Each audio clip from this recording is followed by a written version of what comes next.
Avant de continuer, laissez votre soutien à la chaîne. Écrivez votre commentaire et suivez jusqu'à la fin, parce que cette histoire montre que parfois la vie retire une fausse promesse pour ouvrir la place à une vérité qui arrive en silence. À cette époque, la petite maison de bois en haut de la colline semblait trop petite pour une absence aussi grande. Les planches grinçaient quand le vent entrait par les fentes. Le poêle à bois restait souvent éteint faute de nourriture, et la table n'avait que 2 chaises, même si l'une d'elles semblait déjà attendre quelqu'un qui ne s'y assiérait plus jamais. Viviane s'était mariée jeune, croyant aux belles paroles de Bernardo. Il disait qu'il achèterait du bétail, réparerait le toit, planterait du maïs à perte de vue et ferait d'elle la femme la plus respectée de la région. Mais Bernardo aimait davantage promettre que tenir parole. Il rentrait tard, vendait des outils sans prévenir, prenait de l'argent à crédit à l'épicerie et accusait toujours la malchance quand quelque chose tournait mal. Quand il partit, Viviane essaya encore d'y croire. Pendant des jours, elle balaya la véranda avant le coucher du soleil, comme si une maison bien rangée pouvait rappeler son mari. Quand un vieux bus passait en soulevant la poussière, elle courait jusqu'à la barrière. Quand un cheval hennissait au loin, son cœur se serrait. Mais juillet se termina, août arriva, et Bernardo n'envoya ni lettre, ni message, ni explication.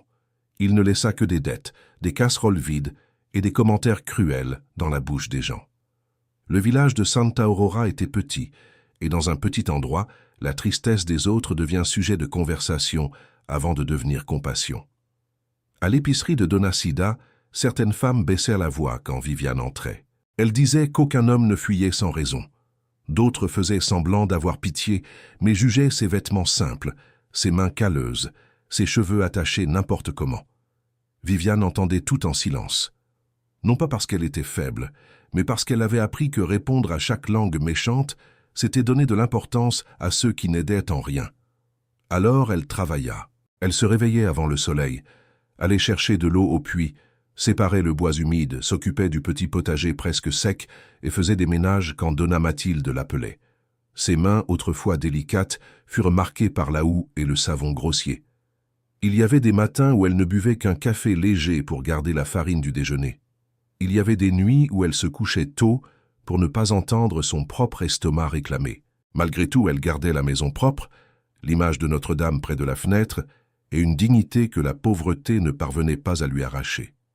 À la limite du pauvre terrain de Viviane commençaient les terres d'Antonio Mendes. Il possédait une grande ferme, avec des pâturages verts, un enclos bien organisé et une maison blanche qui brillait quand le soleil la frappait. On disait qu'Antonio était juste avec ses employés, sérieux dans ses paroles et réservé dans ses sentiments.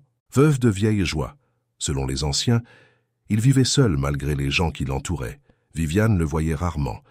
Parfois, en fin d'après-midi, une camionnette claire passait lentement sur la route et elle détournait les yeux, par orgueil ou par habitude. Leur première rencontre eut lieu un mardi de sécheresse intense. Le ciel était sans nuages, le sol dur comme la pierre, et la clôture du fond céda après qu'un cochon du voisin tenta d'entrer dans le potager. Viviane saisit la houe et essaya de redresser seule le poteau. Elle poussa 1 fois, 2 fois, 3 fois, jusqu'à ce que le manche glisse et ouvre une entaille dans la paume de sa main. Elle mordit ses lèvres, enroula un morceau de sa jupe autour de la blessure et continua, parce que les pauvres apprennent tôt à cacher la douleur pour finir le travail. C'est alors qu'elle entendit un moteur s'arrêter près de la barrière. En relevant la tête, elle vit Antonio descendre de la camionnette. Grand, le chapeau à la main et la chemise claire tachée de poussière, il ne semblait ni curieux ni supérieur. Il regardait seulement la clôture tomber et la main de Viviane avec une inquiétude silencieuse. Viviane eut honte de ses vêtements usés, de sa cour pauvre, de la maison penchée derrière elle. Elle redressa le dos et cacha sa main blessée. Antonio s'approcha sans envahir son espace. Il dit que le fil de fer était lâche et qu'elle finirait par se blesser davantage si elle insistait ainsi. Viviane répondit qu'elle s'en sortait seule. Sa voix sortit dure, plus par défense que par impolitesse. Antonio acquiesça, comme s'il respectait même son entêtement. Il sortit un mouchoir propre de sa poche et demanda s'il pouvait voir la coupure. Viviane hésita. Cela faisait longtemps que personne ne lui offrait du soin sans réclamer quelque chose ensuite. Pourtant, la douleur pulsait. Elle tendit la main. Il tint ses doigts avec fermeté et délicatesse. Il nettoya le sang avec attention, enroula le mouchoir et l'attacha sans trop serrer. Viviane regardait vers le bas, troublée de sentir son cœur s'accélérer devant une gentillesse aussi simple. Antonio ne posa pas trop de questions. Il ne parla pas de Bernardo, ne remarqua pas la pauvreté de la maison, n'employa pas un ton de pitié. Il demanda seulement la permission de réparer la clôture. En quelques minutes, il planta le poteau, tendit le fil de fer et renforça la limite avec des outils qu'il avait dans la camionnette. Viviane resta près de lui, partagée entre le remercier et lui demander de partir, car son orgueil était encore la dernière chose qu'elle possédait entière.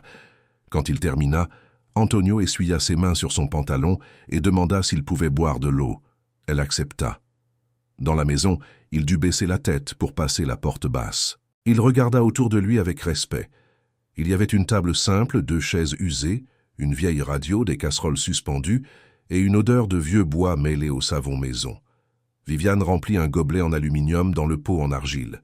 Antonio but lentement et la remercia comme s'il avait reçu quelque chose de précieux.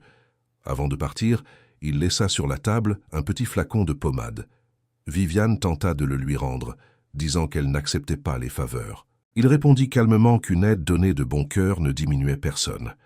Puis il remit son chapeau et sortit sans attendre d'éloge. La camionnette disparut sur la route et le silence revint. Viviane resta à regarder le flacon, immobile. Cette nuit-là, elle mit la pommade sur sa main et essaya de se convaincre que cela ne signifiait rien. Mais quand le vent frappa les planches de la maison, elle comprit que, pour la première fois depuis des mois, elle ne se sentait pas complètement seule.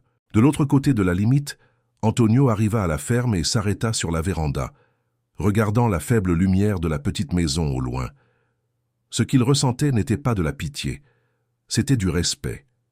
Il avait connu des gens vêtus de richesse qui ne possédaient pas la moitié de la force de cette femme. Le lendemain matin, avant même de s'occuper du bétail, il sépara de bonnes graines de haricots, quelques petits outils et un sac de maïs. Il dit au contremaître qu'il passerait par la route du Haut. Il n'expliqua pas pourquoi. Antonio n'était pas un homme à donner des comptes au commérage. Il savait seulement que cette clôture ne serait pas la dernière chose qui l'aiderait à relever sur cette terre sèche. Le lendemain, Viviane se réveilla avant le coq, la tête pleine de pensées qu'elle tenta de chasser. Elle prépara un café léger, balaya la cuisine et sortit dans la cour pour regarder le potager. Le sac de graines n'était pas là, mais le souvenir de la manière dont il avait réparé la clôture semblait avoir rendu l'air différent. Elle s'agaça contre elle-même. Un homme avait noué un mouchoir autour de sa main, et voilà que son cœur voulait déjà inventer de l'espoir. Vers midi, pendant qu'elle arrachait les mauvaises herbes entre les pieds de manioc, elle entendit de nouveau le moteur de la camionnette. Elle fit semblant de ne pas entendre. Elle continua à travailler, même si chaque muscle semblait attentif. Antonio s'arrêta de l'autre côté de la clôture et appela son nom avec respect. Viviane essuya ses mains sur sa jupe et alla jusqu'à la limite en gardant ses distances. Il apportait un sac de graines de haricots, quelques bons épis pour la sélection et 2 outils plus petits. Il dit qu'ils étaient en trop à la ferme et qu'ils seraient plus utiles, là. Viviane répondit qu'elle ne pouvait pas payer. Antonio expliqua qu'il ne vendait pas. Elle dit alors qu'elle n'acceptait pas non plus l'aumône. Il sourit légèrement et répondit que les graines ne devenaient une aumône que lorsqu'elles restaient gardées sans accomplir leur destin. Il laissa le sac accroché au fil de fer et retourna à la camionnette avant qu'elle ne trouve une réponse. Viviane resta immobile pendant quelques minutes. Elle voulait tout laisser là pour prouver qu'elle commandait encore sa propre vie. Mais elle regarda le potager vide, le sol qui réclamait la pluie et les casseroles presque sans provision. Finalement, elle prit le sac et le porta à l'intérieur, murmurant qu'elle accepterait seulement cette fois. Au village, cependant, rien ne passait inaperçu. Dona Cida vit la camionnette sur la route et en parla à 2 clientes. En quelques heures, on disait déjà qu'Antonio Mendes rôdait autour de la maison de l'abandonné. Quand Viviane apparut pour acheter du sel et du kérosène, elle sentit les regards lui piquer le dos. Une femme murmura qu'un homme riche n'aidait jamais sans intérêt. Une autre répondit que Viviane avait peut-être appris rapidement à chercher protection. Viviane posa les pièces sur le comptoir, prit ses achats et sortit sans baisser les yeux. Sur le chemin du retour, le sac se déchira. Le sel tomba dans la poussière, le kérosène bascula sans s'ouvrir et Viviane se baissa vite pour sauver le peu qu'elle avait. Avant qu'elle n'atteigne tout, une ombre couvrit la route. Antonio était monté sur un cheval brun. Il descendit sans bruit, ramassa les provisions et attacha le sac avec un morceau de corde. Viviane demanda s'il la suivait. Antonio répondit que cette route était aussi la sienne, mais que si elle préférait, il ferait semblant de ne rien voir quand la vie décidait de répandre ses achats par terre. Elle faillit sourire, mais se retint. Il remarqua sa fatigue et demanda si elle avait déjeuné. Viviane mentit en disant oui. Son estomac, traître, fit un petit bruit. Antonio ne rit pas. Il sortit simplement de la sacoche 2 petits pains de maïs et un morceau de fromage frais. Ils s'assirent à l'ombre d'un figuier, séparés par un espace respectueux. Ils mangèrent d'abord en silence. Puis il demanda depuis combien de temps Bernardo était parti. Viviane se raidit. Elle dit que c'était trop longtemps pour que cela fasse encore mal, et trop peu pour que les gens oublient. Antonio n'insista pas. Il raconta seulement qu'il connaissait lui aussi des grandes maisons qui semblaient vides à l'intérieur. Elle le regarda, surprise. Elle n'avait jamais imaginé que la solitude puisse porter de bonnes bottes et monter un beau cheval. Quand ils se dirent au revoir, Antonio mentionna que samedi, il y aurait une fête de la Saint-Jean sur la place. Il dit qu'elle méritait peut-être d'entendre de la musique après tant de silence. Viviane répondit qu'elle n'avait ni robe ni courage. Il ajusta son chapeau et dit que le courage ne naît pas toujours seul. Parfois il doit être appelé par son nom. Puis il suivit la route, laissant en elle une inquiétude douce et dangereuse. Le samedi arriva avec une odeur de feu de joie, de maïs grillé et de petits drapeaux colorés qui flottèrent dans le village. Viviane essaya de s'occuper toute la journée. Elle lava du linge, désherba la cour, nettoya le poêle et se promit qu'elle n'irait pas. Mais quand le soleil commença à descendre, elle ouvrit le vieux coffre et trouva une robe fleurie gardée depuis une autre vie. Elle était simple, décolorée aux manches, mais encore belle. Elle prit un bain, attacha ses cheveux en tresse, et en se regardant dans le miroir taché, elle vit une femme fatiguée, mais pas vaincue.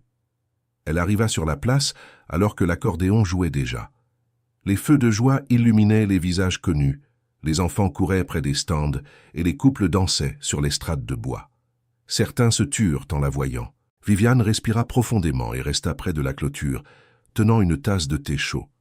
Elle n'avait pas le courage de danser, mais être là était déjà une victoire. Alors elle entendit une voix qui glaça son dos. Bernardo apparut entre 2 stands, avec un sourire préparé. Il dit qu'elle était toujours belle. Viviane sentit le passé frapper à la porte, mais elle n'ouvrit pas. Elle demanda ce qu'il voulait. Bernardo parla de nostalgie, de difficulté, de regret. Il dit que la ville avait été cruelle et qu'il avait pensé à elle toutes les nuits. Viviane le regarda dans les yeux et n'y trouva pas d'amour, seulement de la convenance.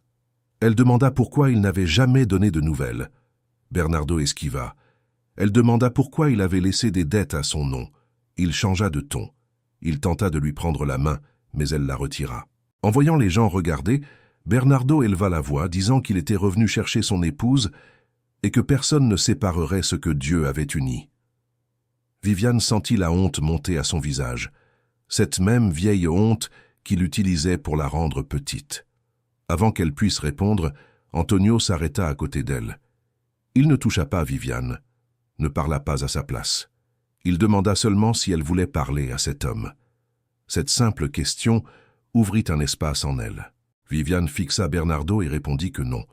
Antonio le regarda alors et dit que la conversation était terminée. Bernardo rit, traitant Antonio d'intrus. Il dit que les affaires de mariage ne concernaient pas les étrangers. Antonio répondit que le respect faisait aussi partie du mariage et que l'abandon n'était pas du respect. Le silence tomba autour d'eux. Bernardo marmonna et partit, promettant de revenir. Viviane tremblait, mais pas de peur. Elle tremblait d'avoir dit non à voix haute. Antonio demanda si elle voulait rentrer.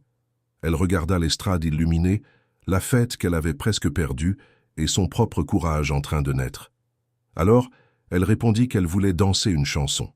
Antonio lui offrit son bras. Il la conduisit sans hâte, comme si chaque pas disait qu'elle n'avait pas besoin de se cacher. Quand l'accordéon lança une mélodie lente, il posa la main sur sa taille avec délicatesse. Viviane resta raide au début. Il le remarqua et murmura que personne ici n'avait le droit de mesurer sa joie. Elle rit doucement, surprise par la légèreté de sa propre voix.